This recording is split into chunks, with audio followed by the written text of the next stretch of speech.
Olá, que bom que estamos juntos mais uma vez para o estudo da Palavra de Deus. Se você ainda não está nos seguindo aí, nos siga, tá? E dê o seu like aí, o coraçãozinho, tá? Nos siga aí. E se você está no nosso canal no YouTube, compartilhe, deixe o seu like, tá? Compartilhe com outras pessoas, ative o sininho das notificações. Se ainda não é inscrito no nosso canal, eu peço que você se inscreva, tá bom? E ajude outras pessoas a alcançar, que essa verdade alcance o coração de muita gente. O tema de hoje é o que era que representava a árvore do conhecimento ali do bem e do mal. E Adão pecou, não é isso? O que representava então essa árvore? Vamos descobrir na Bíblia. Eu vou pegar um verso aqui com você, que está no livro de Romanos, e esse verso aqui já vai dizer para você o significado do que representava aquela árvore. E se você pegou ligeiro aí, você vai entender bem claro o que representava então aquela árvore. Aqui no livro de Romanos, tá? No capítulo 5 e verso 12 diz assim, ó: portanto, assim como por um só homem entrou o pecado no mundo, e pelo pecado a morte, assim também a morte passou a todos os homens, porque todos pecaram. Olha o que diz para nós. É isso? Assim como o pecado entrou por um só homem, e pelo pecado também a morte. A morte entrou, o pecado entrou por quem? A Bíblia está dizendo para mim e para você que por um só homem. Mas não foi por Adão e Eva? Sim, os dois estavam juntos, estão casados, não é isso? Quando se casam, é uma só carne. Deu para entender? Mas não é sobre o casamento que nós vamos falar. O que representava então aquela árvore do conhecimento do bem e do mal? O verso diz: por um só homem entrou o pecado no mundo. Pecado, não é isso? E o que foi que eles fizeram lá no jardim? Você lembra? Mas vamos entender mais. A Bíblia diz que entrou o pecado. Agora, o que é pecado? Já falamos num vídeo nosso anterior. Eu quero relembrar você novamente o que é pecado, tá? Porque muita gente diz, não, pecado é isso, pecado é aquilo outro, pecado é cortar o cabelo, pecado é andar não andar com véu, outro diz, não, pecado é andar sem véu, né? E assim por diante vai, né? Mas vamos mostrar para você na Bíblia, tem que ser na Bíblia, o que é pecado, tá bom? Aqui no livro de 1 João, no capítulo 3, o verso 4, diz assim, olha: todo aquele que comete pecado transgride a lei, porque o pecado é a transgressão da lei. Olha como vai ficando fácil entender a palavra de Deus. A pergunta é, o que era que representava aquela árvore do conhecimento do bem e do mal? Eu acredito que já deu para você entender. Vou ler de novo, olha só. Todo aquele que comete o pecado também transgride a lei, porque o pecado é a transgressão da lei. E aqui em Romanos, quer dizer, porquanto, assim como por um só homem entrou o pecado no mundo, e pelo pecado a morte. Aqui diz que entrou o pecado por ele. E aqui diz que todo aquele que pratica o pecado transgride a lei. O que representava então a árvore do conhecimento do bem e do mal? A lei de Deus, irmão. A lei de Deus. Mas precisamos entender mais claro, é isso? Então vamos para o livro de Gênesis e vamos descobrir o que representava então aquela árvore. No livro de Gênesis, capítulo 2, no final do capítulo 2 ali, tá? Deus plantou um jardim, mostra que Deus plantou um jardim e deu ordem para o homem comer de todas as frutas do jardim. Mas de uma árvore não era para ele mexer, que é esse justamente o tema do nosso estudo. Quando chegamos então no capítulo 3, diz assim, olha: mas a serpente, mais sagaz que todos os animais selváticos que o Senhor Deus tinha feito, disse à mulher, Deus disse para não comer, não é isso? Para não comer de uma árvore. Mas a serpente queria um diálogo com Eva, então ela vai começar a mudar a história. Eu vou reduzir bem para que fique mais claro para você, tá? E diz assim, olha, isso aqui é um assunto muito longo, muito extenso, que aqui está a base de tudo que se explica hoje errado, tá? Sobre a questão da morte também está aqui. Muita gente acredita que a pessoa morre e vai para algum lugar porque a serpente disse não morrerás.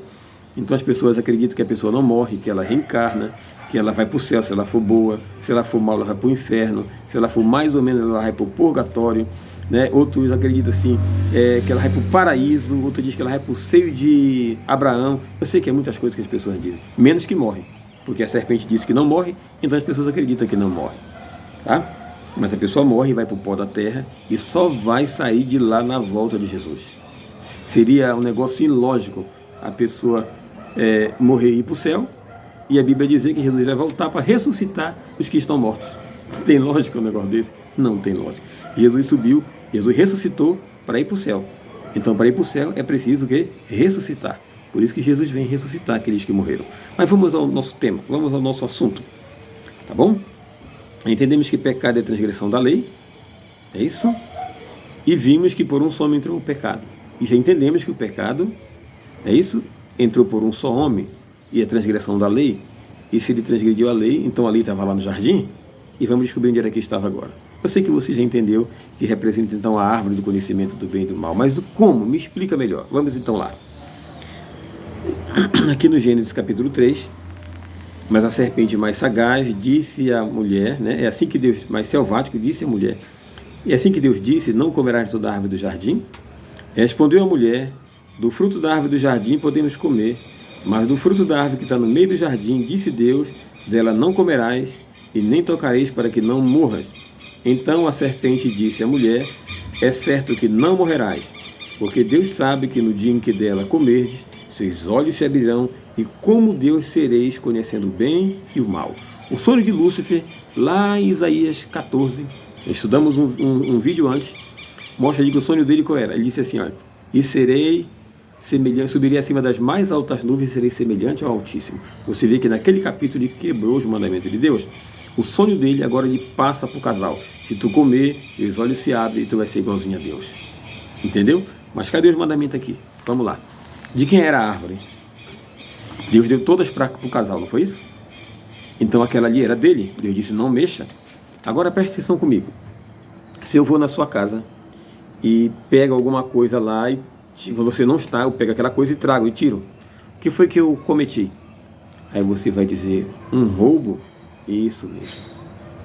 Se a árvore não era deles, Deus deu permissão para eles comer de todas, menos de uma, e eles vão lá e tiram. Eles cometeram o quê? Um furto, um roubo. Você entendeu? Por que que o prazer dos políticos do mundo inteiro é roubar? Por que que Jesus diz para nós no livro de Malaquias, não é isso? Que todas as nações me roubam nos dízimos e nas ofertas. Todas, no mundo todo. Você consegue entender? Então, primeiro ali a quebra dele foi roubar. Furtou o que não era dele. Existe um mandamento que diz, não furtarás? Ah, está lá nos mandamentos. Lembra lá que por um só homem entrou o pecado no mundo? Agora, quando Eva tomou do fruto, eu te pergunto, ela quis ser Deus? A serpente diz, se tu comer, teus olhos vão se abrir e tu vai ser igualzinho a Deus. O mandamento diz, não terás outros deuses diante de mim. Existe esse mandamento? Ah, está nos 10 mandamentos. Quando Eva tomou do fruto e comeu, ela cobiçou?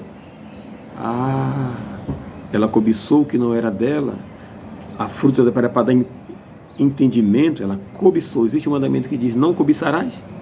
Lembra do mesmo pecado que Satanás cometeu lá no céu, que está lá em Isaías 14, verso 12 a 14, que já estudamos no vídeo anterior. Pois o mesmo pecado dele no céu, ele veio para a terra e levou o casal também a pecar. O furto, ele queria furtar o trono de Deus, ele queria tomar o lugar de Deus, queria ser adorado no lugar de Deus. É isso? E a mesma situação também acontece agora com o casal, Adão e Eva. Agora, e por esse motivo, o que aconteceu com eles? Transgrediram os mandamentos. Aí eu pergunto, mas ele matou? O mandamento diz, não matarás. Eles mataram sim. A Bíblia mostra que depois do pecado deles, eles tiveram que matar um cordeiro. E o verso diz assim, por um só entrou o pecado e entrou a morte no mundo. É isso? Mas era matar um cordeiro que representava Cristo. Então a morte também entrou e o mandamento diz, não matarás. Ficou claro agora? Ficou, eu tenho certeza que ficou bem claro para você, né? Então, mas ele não cometeu todos, sim. Vamos para Tiago 2, verso 10. Ali diz assim, olha, aquele que guarda os mandamentos, que ele guardava os mandamentos, mas tropeça em um só, se torna culpado de todos. Então, se ele guarda os mandamentos, mas tem um que ele não guarda, ele se torna culpado de transgredir todos os mandamentos. Isso quer dizer que Adão caiu nos mandamentos de Deus e toda a raça humana cai também nos mandamentos de Deus. Que você tenha entendido esse vídeo, entendido essa mensagem, tá? Se você não entendeu, comente aí, irmão, me explique mais claro esse assunto. Eu vou estar explicando para você. E Jesus te abençoe, que Ele te guarde, que Ele te ajude. Eu quero orar com você. Pai querido, abençoe esse meu amigo, essa minha amiga, para que eles entendam de maneira mais clara esse assunto e possam guardar os teus mandamentos, inclusive o mandamento do sábado. Que a tua graça esteja sobre a vida deles, Em nome de Jesus. Amém.